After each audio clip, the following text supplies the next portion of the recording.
Hello friends, welcome to this video. In this video, we will cover the next algorithm, that is the round robin algorithm. Round robin अल्गोरिदमचं एक overall description जर तुम्हाला सांगायचं म्हटलं तर round robin अल्गोरिदमला प्रत्येक इथं तुम्हाला कंपॅरिझन जसं की एसजेएफ आणि प्रायोरिटीमध्ये तुम्ही कंपॅरिझन केलं on the basis of bus time and priority respectively, तर तुम्हाला इथं तसं कंपॅरिझन कुणाचं करायचं नाही. राऊंड रॉबिनमध्ये प्रत्येक प्रोसेसला एक स्पेसिफिक टाइम दिला जाणार आहे. त्या टायमिंग नंतर त्या प्रोसेसचा बस टाइम संपो या ना संपो त्या प्रोसेसला प्रिम्प्ट केलं जाणार आहे आणि दुसऱ्या प्रोसेसला चान्स दिला जाणार आहे. म्हणजे इक्वली, म्हणजे थोडक्यात प्रत्येकाला एकच पीसी आहे तर प्रत्येकाला 2-2 मिनिटं दिली जाणार. 2-2 मिनिटामध्ये त्यांना 2 मिनिटामध्ये तुझं जेवढं काम होईल तेवढं करायचं. 2 मिनिटं झाले की पुढे जायचं, दुसऱ्या पोरांनी तिथे यायचं, बसायचं, त्याचं काम करायचं. असंच आहे. हेच लॉजिक राऊंड रॉबिन अल्गोरिदममध्ये इतकं सोपं आहे, जे की तुम्हाला फक्त तुमच्या भाषेत इथे एक्सप्लेन करायचं, जे की मी केलेलं आहे. आता आपण 1 by 1 बघूया. The round robin scheduling algorithm is design especially for the time sharing operating system.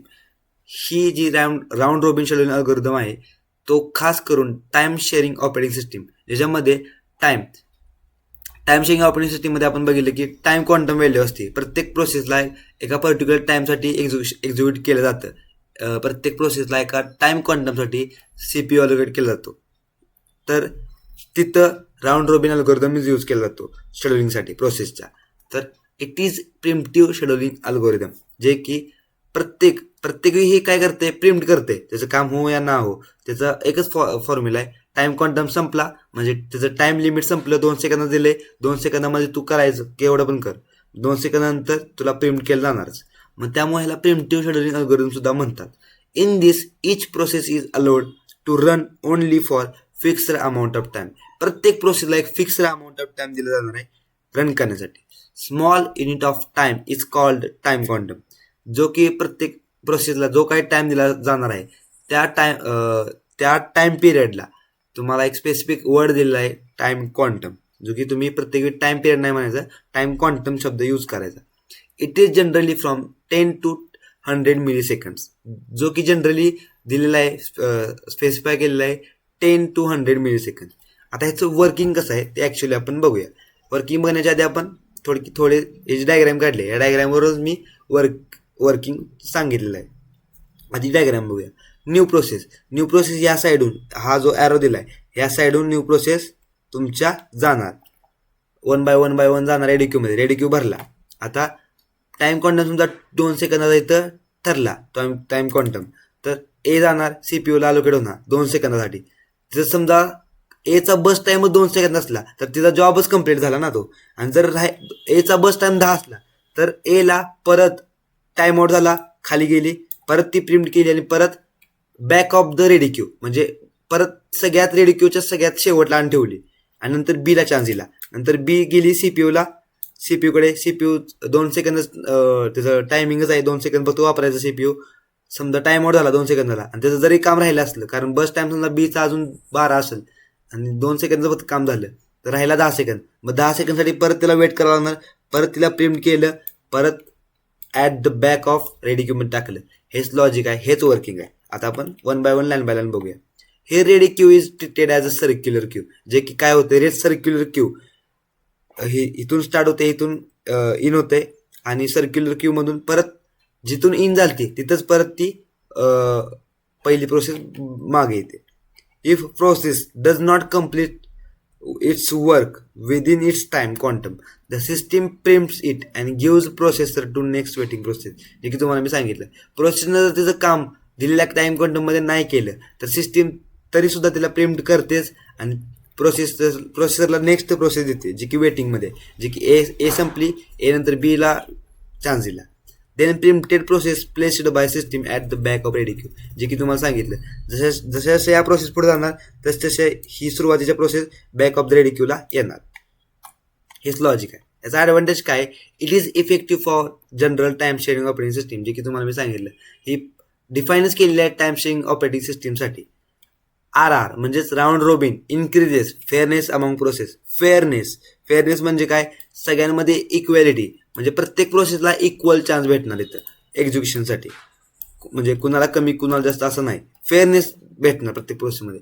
Overhead on processor is low, म्हणजेच काय, आता ओव्हरहेड म्हणजे एक्स्ट्रा कोणत्या गोष्टी प्रोसेसरला लागणार नाहीत. म्हणजे काय, SJF आणि प्रायोरिटी शेड्यूलिंग अल्गोरिदम मध्ये ओव्हरहेड कशाचा होता. SJF मध्ये बस टाइम, प्रोसेसरला बस टाइम नुसार कम्पॅरिझन करावं लागत होतं, म्हणजे एक्स्ट्रा गोष्ट झाली.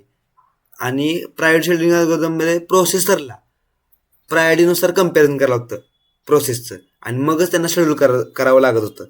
पण इथं तसं नाही. इथं प्रोसेसची ना प्रायोरिटी बघितला ती ना बस टाइम बघितला तो. इथं टाइम क्वांटम संपलं की प्रोसेस डायरेक्ट उचलतं ती आणि रेडी करून टाकतं. म्हणजे प्रोसेसरला इथं जास्त डोकं चालवायची गरज नाही. ओव्हरहेड ऑन प्रोसेस, ओव्हरहेड शब्दाचा अर्थ हाच आहे की प्रोसेसर म्हणजे एक ओव्हरहेड शब्दाचा ऍक्च्युअली मिनिंग बघायला गेलं तर एक्स्ट्रा कोणती तर गोष्ट, ओव्हरहेड जास्त लागणाऱ्या गोष्टी, म्हणजे जी स्पेसिफिक कंडिशन आहे तिला सोडून एक्स्ट्रा गोष्टी लागणार आहेत, त्या गोष्टी तर प्रोसेसरला कराव्या लागणार नाहीत. फक्त इथं टाइम कॉन्टॅक्ट संपला की प्रोसेसरला ती प्रोसेस उचलायची रेडी क्यू मध्ये back of the ready queue मध्ये टाकायचे. म्हणून इथं overhead on processor is low. एका शब्दाचा मिनिंग एवढा आहे. त्यामुळं शब्दाचा वाक्याचा सेंटेन्सचा मिनिंग समजून घ्या. तुम्ही एक्झाम मध्ये तुमच्या भाषेत सुद्धा लिहू शकता. डिसएडव्हान्टेज काय आहे, इन RR म्हणजे round robin processes take long time to execute, it decrease the system throughput. Obviously समजा प्रोसेस जी की SJF आणि प्रायोरिटीमध्ये काय होत होतं, समजा प्रायोरिटी शेड्यूलिंग अल्गोरिदम असता, एची प्रायोरिटी जास्त असती तर एचं समजा 10 सेकंदाचं काम असतं, तर एचं काम एका सेकंदात म्हणजे एकाच टर्ममध्ये एकाच चान्समध्ये त्याचं 10 सेकंदाचं काम कम्प्लीट झालं असतं. पण 10 सेकंद पर्यंत बाकीच्या प्रोसेस थांबावं लागलं असतं. पण इथं ऐका तसं नाही. इथं टाइम क्वांटम जर 2 सेकंद दिला असेल, जरी त्या एचं काम 10 सेकंदाचं असलं तरी 2 सेकंदच काम करायचं, नंतर मागं जायचं. परत त्याचा चान्स आला की परत 2 सेकंदाचं काम करायचं, परत मागं जायचं.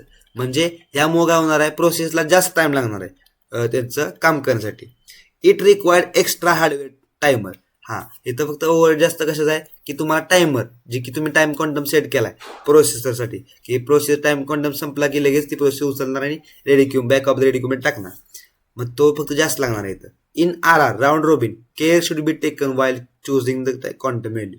इथं फक्त एकच डिसएडव्हान्टेज काय की तुम्ही obviously time quantum value choose करताना तुम्हाला थोडीशी काळजी घेतली पाहिजे. आता एक्झाम्पल, सर्वात सोपं एक्झाम्पल सॉल्व्ह करण्यासाठी तुम्हाला आहे राऊंड रॉबिनचं एक्झाम्पल आलं तर खूप सोपं आहे एक्झाम्पल सोडवायला. टाइम क्वांटमची वेळ दिली जाते, अरायवल टाइम, बस टाइम. अरायवल टाइम लिहून घ्यायचा, नाही घेतला तरी चालतो. राऊंड रॉबिनमध्ये फक्त काय होतं, P1 आली, P1चा बस टाइम फक्त चेक करायचा. बस टाइम किती आहे 10, टाइम क्वांटम किती 3, P1 0 ते 3 पर्यंत P1 एक्झिक्यूट झाली. टाइम क्वांटम 3 सेकंद संपला, P1 लगेच बाहेर गेली. दुसऱ्या वेळी कुठली आली, FCFS नुसार P2 बघितली.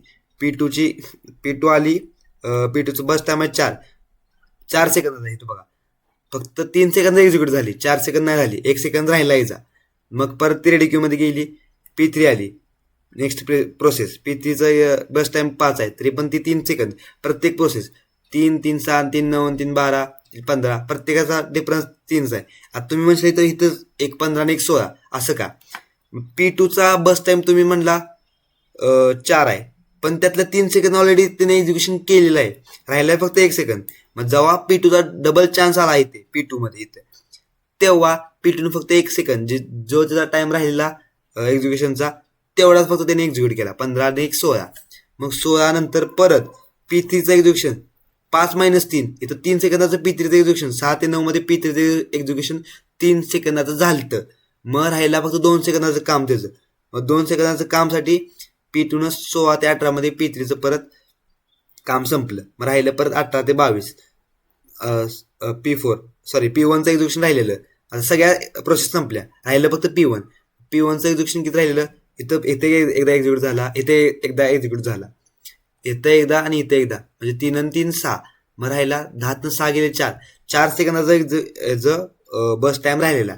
मग इथं 18 आणि 4 22 इथं तो कम्प्लीट केला.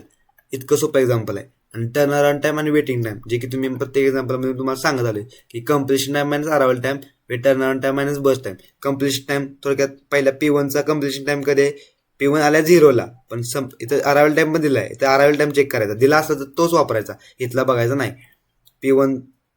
P1चा अरायवल टाइम आहे 0, कम्प्लिशन टाइम किती आहे 22 मायनस 0 22. आणि परत वेटिंग टाइम P1चा किती आला, P1चा टर्न अराउंड टाइम किती आहे 22, मायनस P1चा बस टाइम किती 10, 22 मायनस 10 12, P1चा वेटिंग टाइम 12. म्हणजे जरी तिला सुरुवातीला आले असेल तरी तिला सगळ्यात शेवटलाच म्हणजे तिला 12 सेकंद थांबावं लागलेलंच आहे. अशा पद्धतीने एक्झाम्पल आपलं राऊंड रॉबिनचं सोडवायचं आहे. हे जे एक्झाम्पल दिलेलं आहे मी हे तुम्ही सोडवायचं आहे. ह्याच्या व्हॅल्यू दिले मी टाइम क्वांटमची व्हॅल्यू दिली आहे ॲव्हरेज वेटिंग टाइम. हे तर ॲव्हरेज आहे. हे वेटिंग टाइम म्हणजे ॲव्हरेज वेटिंग टाइम दिले 5 किंवा 4.75. ह्यापैकी तुमचं ह्याच्यामध्ये कुठलं पण तुमचं उत्तर येत असेल तर तुमची व्हॅल्यू बरोबर आहे. तुम्ही सोडवलेलं एक्झाम्पल बरोबर आहे हे समजून जा. टर्नअराउंड टाइम इथं दिलेला आहे 8 किंवा 7.75. ह्या दोन्ही व्हॅल्यूमध्ये तुमचं कुठलं पण एक्झाम्पल तुमची व्हॅल्यू येत असेल सॉल्व्ह केल्यानंतर हे तर तुमचं एक्झाम्पल थोडक्यात तुमचा गॅन चार्ट बरोबर आहे. गॅन चार्टलाच मार्क असतात. आणि नेक्स्ट एक्झाम्पल आहे जिचं टाइम क्वांटम दिलं आहे मी 3 आणि वेटिंग टाइम 18.4 आणि टर्न अराउंड टाइम 24.6. मग ह्याच्यामध्ये हीच व्हॅल्यू आल्या की तुमचं तुम्ही सोडवलेलं एक्झाम्पल बरोबर आहे. आणि अशा पद्धतीने आपण ह्या व्हिडिओमध्ये राऊंड रॉबिन अल्गोरिदम बघितलेला आहे. सो नेक्स्ट व्हिडिओमध्ये आपण लास्ट मल्टी लेवल क्यूचा अल्गोरिदम बघूया. So thank you. See you in the next video.